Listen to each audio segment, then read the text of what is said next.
Hello, and welcome to Behind the Music, where we take an inside look at the music you hear on North Carolina Symphony programs. I'm Michelle Di Russo, Assistant Conductor of the North Carolina Symphony.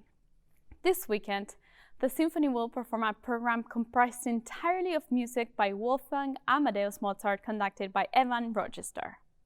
The program is set in a standard setting structure of Overture, Concerto, and Symphony.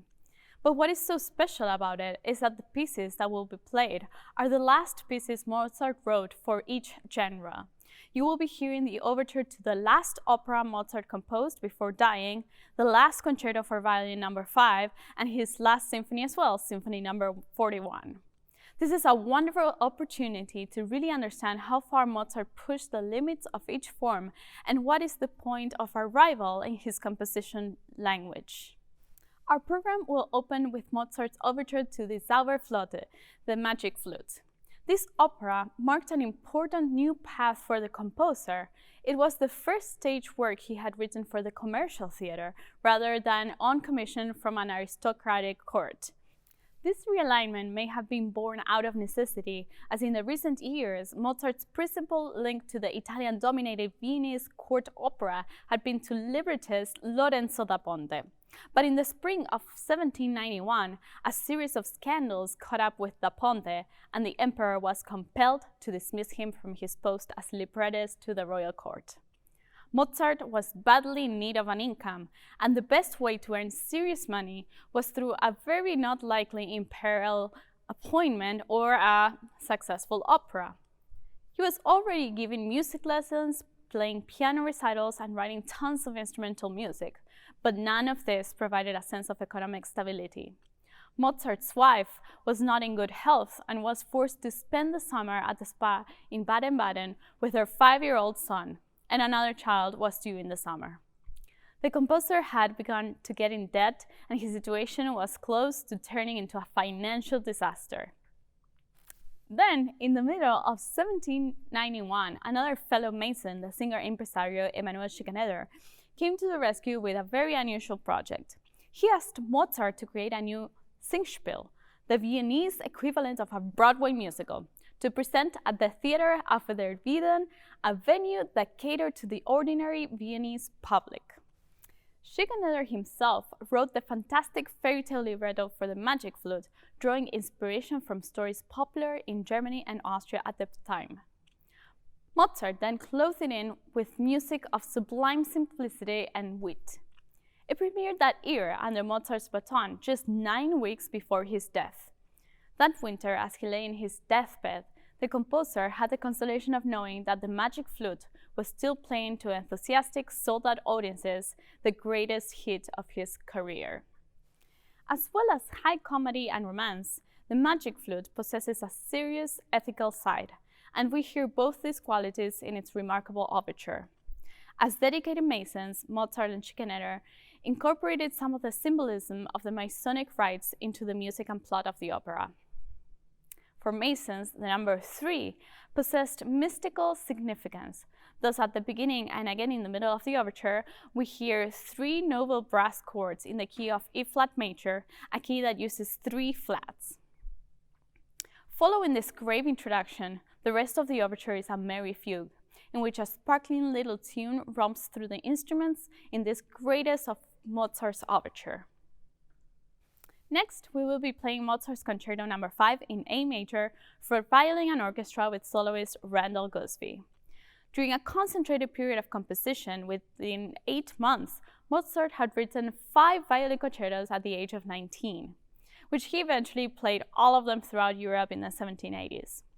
Although Mozart, the performer, was associated with the piano, he was also an accomplished violinist and had performed at the Salzburg court when he was only 7. In 1775, he was not only composing at a rapid pace, but was serving as part-time concertmaster and full-time section player for the Archbishop of Salzburg's orchestra. These concertos are early works for Mozart, who was still a teenager at the time of their composition, and only 45 years had gone by since Bach's double violin concerto. During that span, the Baroque era had transitioned through the innovations of the Galante style, marked by the return of simplicity, to the classical period. With this transition came an entirely new approach to the concerto form, especially with respect to the standard first movement of the concerto. Bach's ritornello would run obsolete and replaced with the famous sonata form, which was more stylized, but offered unprecedented dramatic possibilities and would eventually culminate with Beethoven's innovations. Mozart had perfected the crafting of the concerto opener with archetypal examples in his first 4 concertos. But by the 5th, Mozart was pushing on the expectations of the form, developing and innovating an approach that even in its standard form at the time would have been shocking. This concerto differs from the other 4 concertos in allowing the soloist to enter with a slow melody before introducing a totally new theme and settling in to present the 2 main ideas. When the allegro starts up, the violin introduces yet another new theme that includes a spiral descent that seems to accelerate into the fall. His development tones down the merriment in the minor mode before the recapitulation goes back into A major and provides a virtuosic summation. The second movement is contemplative, intimate, and thoughtful. Although the orchestra begins this section, the soloist quickly takes charge and the orchestral forces relax into the background. The form is fairly free, with 3 distinct entrances by the violin, each expanding on the introduction. The movement ends with a cadenza or an accompanied solo passage. Unusually, each movement of the work contains a cadenza. The cadenzas, written by 19th century violinist Joseph Joachim, have become standard in modern performances. This is the longest and most elaborate of the 3 movements. The last movement is technically a rondeau, moving gracefully in minuet style. The minuet music, introduced briefly by the soloist, will appear 3 times. The first episode is elegantly decorated, and the second episode fattens out a bit and has more dynamic coloration. Small pauses quickly delineate the rondeau sections. Another pause prefaces the surprise. It is the high-stepping Turkish March, popping in out of nowhere, turning the classical violinist suddenly into a folk fiddler. This is how this piece has earned the nickname of Turkish concerto. 4 of the 5 highly accented melodies in this section are based on Hungarian folk tunes, and the soloist remains the leader of the fun with firm orchestral responses. Cellos and basses are instructed to play col arco al rovescio, using the wooden part of the bow rather than the hair of the bow, providing a more percussive effect. At that time, music of the Turkish military establishment was very popular, so the surprise march was clearly a move from Mozart to please his audience. After the interruption, the soloist leads back to the main theme and approaches an enigmatic close. The closure represents statements and dynamic understatements of what had happened before, ending modestly with a rising, poised, and controlled melodic line from the soloist. We will then close our program with Mozart's masterpiece, Symphony No. 41 in C major, known as Jupiter Symphony. The nickname seems to have been given to it after Mozart's death, as the opening of the symphony reminded Johann Peter Salomon of Jupiter and his thunderbolts. Mozart's last symphonies stand as the summit of the symphonic repertoire, and curiously enough, they were all written in 9 weeks in 1788. Each is a very full-scale work, comprising the standard 4 movements of the late classical symphony. 12 movements in 9 weeks would mean that, on average, Mozart spent 5 days and a few hours on the composition of each movement. That, of course, doesn't factor in that he was writing other pieces at the same time, teaching, tending to a sick wife, and enduring the death of his 6-month-old daughter.